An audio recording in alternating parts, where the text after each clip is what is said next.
Today, I'm joined by Birds and BCB again as we are going to be interviewing another special guest here on our show.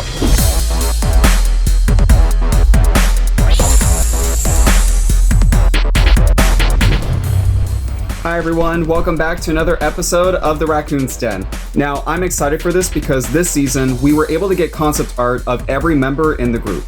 We have a total of like 15 now, right? Yeah, and honestly, I never imagined our crew would grow to be this big, but hey, we've been at this since 2009. Things happen over a decade and then some. So without further delay, please welcome our special guest and concept artist for this season, Weka. Hi, I'm Weka. Some people know me as Sophie. Thank you for having me on your channel. I love this channel that you've created, Bandit, where you interview creatives. So yeah, I'm happy to be here. Sorry if the lighting is a bit dark. It's very, very overcast here in New Zealand. Weka, also known as Sophie, is from New Zealand. They offer a fine variety of services in digital art, from detailed sketches to full color and shading. So Weka, when did you first get into digital art? So I'm a bit older, so I've been into digital art for a long time. I probably first cut my teeth on Microsoft Paint back in the day, drawing my Neopets. And then I went on to study digital art at university straight after high school in like 2006. So yeah, the course was called BAVI, which standard for a Bachelor of Applied Visual Imaging, and back then it was just like a bit of everything. I think they even had typography, it was photography, animation. I actually didn't end up completing that course. I then went on to do nursing. I actually got back into drawing digitally about 4 years ago, just for my own personal use. Like I bought a really cheap Wacom tablet which came with Clip Studio Paint, and I just kind of self-taught because I was really rusty, and I've really enjoyed it. So I was just doing it personally in the beginning, and then like some of my friends were really interested and would commission me, and yeah, it started to grow from there. But I have been into digital art for a long time. I did have like a 10-year hiatus, so I was very rusty, but yeah. What's your favorite time of the day to create and why? My favorite time of the day to create is probably like, I'm more of a morning person, and I always have been with like everything, with like studying and writing essays. I seem to always be the most productive from about like 10 o'clock. I guess that's not really the morning, but I have to get my kids off to school and I have to tend to my animals and everything. So about 10 o'clock to 12:30 mid-lunch would be my most productive times. Anything after 8 p.m, I'm like completely brain mush. Like I can't function past that time. I know some artists really are night owls, and sometimes I'll see people online because of the different time zones. I'll be talking to them and they'll be up drawing and it's like 3 a.m.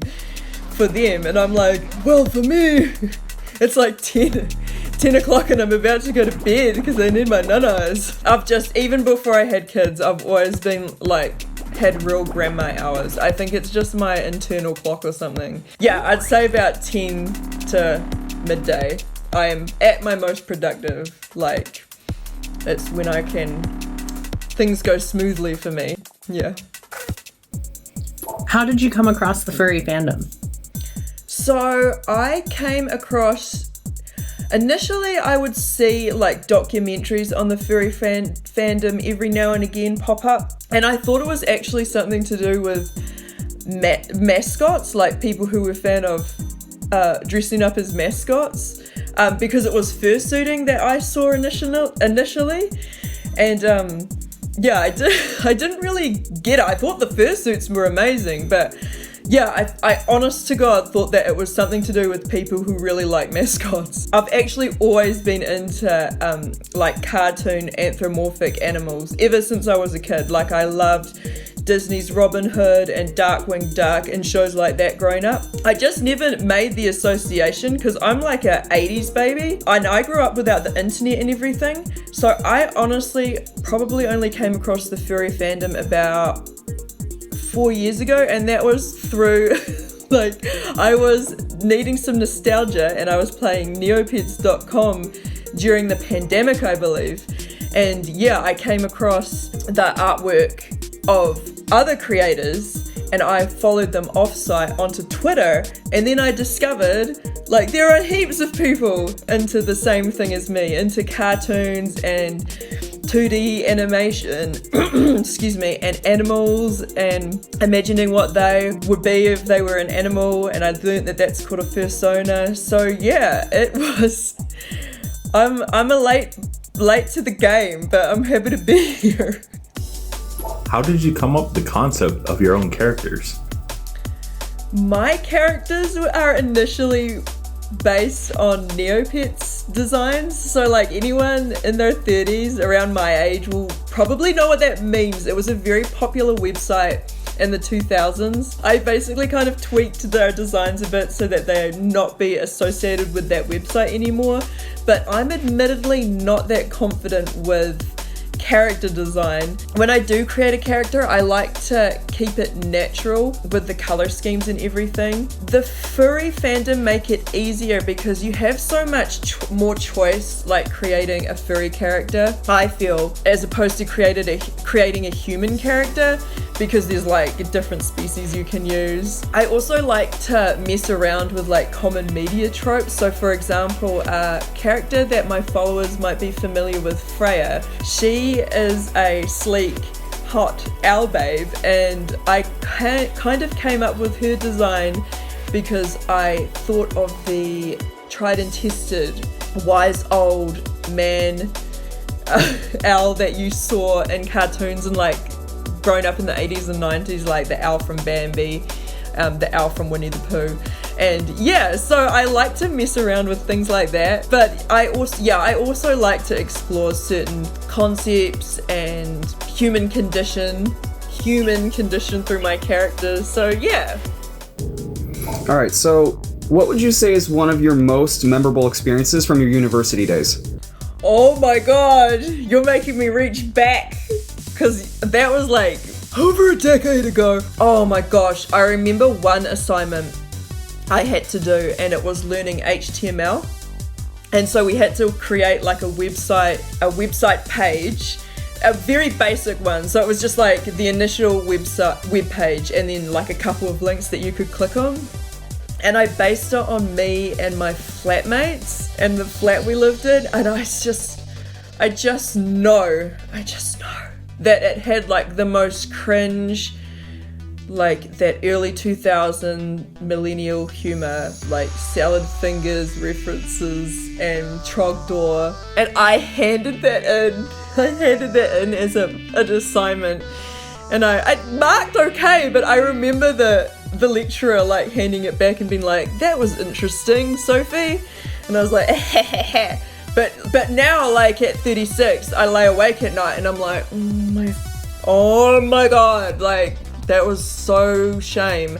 Like I know that we embrace the cringe now, but I'm just letting you know that if it's a marked assignment, like just try and reel it in. Other than that, I was a shocking little shit. I was the girl that showed up to class smelling like menthol and Malibu. I'm not like that in nursing school though, because they would have. Final question. How do you warm up before creating? That's a good one. Like I probably should warm up, but I don't think I do. I know that a lot of artists like do hand exercises and I should really start doing that. But yeah, no, I don't warm up at all. I should start so I don't get that RSI, because sometimes I start feeling it now. Does that mean I'm a real artist, mum and dad? Other than a lot of coffee that I just need to function anyway, because I'm one of those people. Don't be like me. Warm up so you stay good and limber. All right, Waka. thank you so much for being here today, and thank you for all your hard work. Thank you, Weka. Thanks, Weka. Thanks for having me on your channel. I loved having a chat. It was great. Now, it's question time for the viewers. Who are some of your favorite artists in the fandom, and why? Share with us in the comments below. If you enjoyed this episode, give it a like. Want to see more? Click subscribe. And don't forget to hit that notification bell. We'll see you next time on The Raccoon's Den. See ya. Laters. Bye. The Raccoon's Den is sponsored by Dragon Roast Coffee. Level up your coffee game with 4 great roasts to choose from. Like the Paladin, with delicious caramel and chocolate notes to help kickstart your busy mornings. Or for something soothing and warm after a long day but without too much kick, the Monk is the perfect pairing for late-night gaming sessions with its smooth, fruity, and floral sweetness. And now you can use the code RACBREW to get 15% off your order. To view all flavors and additional accessories, visit www.dragonroast.coffee.